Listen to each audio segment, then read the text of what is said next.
Hello and welcome to another fun-filled edition of Adam's Music Box, where today we wish a happy birthday to the late, great Jim Capaldi. Now, if I had to pick one of my absolute favorite songwriters of all time, Jim Capaldi would really be at the very top or close to the very top of that list. He was absolutely amazing. And he was someone who was so beloved by his fellow musicians that I really think the wider public need to take a closer look at him. Now, Jim Capaldi was in many ways the heart and soul of the band Traffic. Not only was he the glue that kept it together, but it was really his idea to create a band that combined improvisation with jazzy influences, folky influences, psychedelic influences, and let's perform this to your young rock and roll audience of the 60s.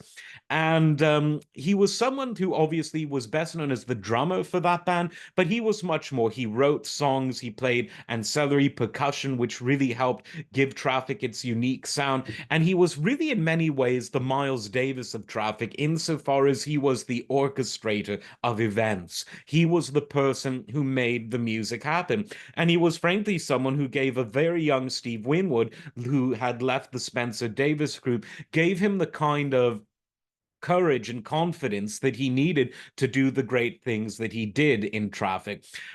His influence on Traffic can be seen in live videos of the band. At long last, Musikladin, the successor show to Beat Club, released quite a few of the tracks that Traffic did for that television program in 1973. And there's also a video that's been circulating around for ages of Traffic live at the ye old Santa Monica Civic Center, which is quite new at the time, from 1971, where Capaldi is front and center, as he was in the 1994 reunion of Traffic that was after Reed player Chris Wood had died um, and long after the original lineup of the band with Dave Mason had gone. But what I really want to focus on is Jim Capaldi's solo career, because he released so many solo albums, and on them are some of my favorite songs of absolute all time. Um, there's one that he did called You and Me with Paul Kossoff. And that song is quite possibly one of the best love songs of all time. Then there was Man with No Country, a song that Cat Stevens did a wonderful edition of at Capaldi's memorial.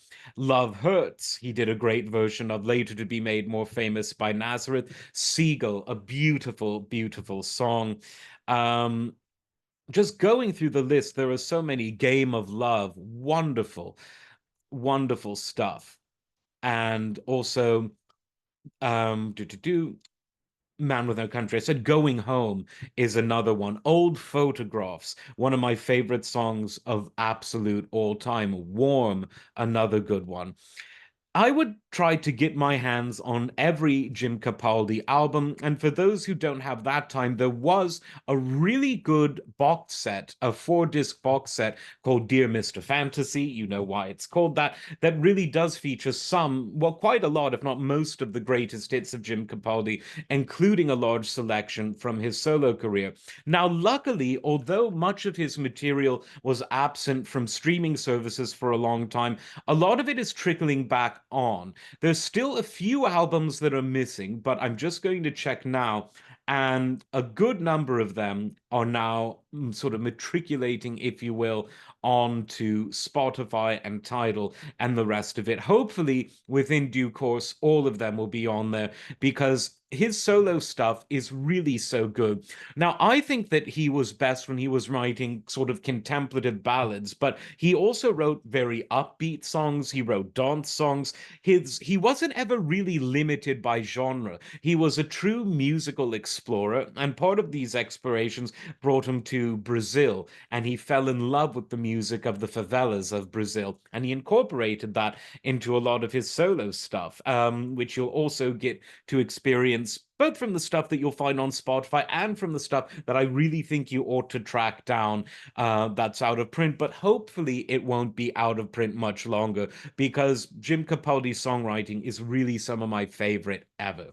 So, a happy birthday to the late Jim Capaldi. He died way too young, but we'll always remember him as the man whose smiling face, philosophical attitude to life and to music helped to make Traffic one of the best bands ever and helped to create one of the best canons of solo music, I think, of all time. Like, subscribe, and we will see you next time. Take care.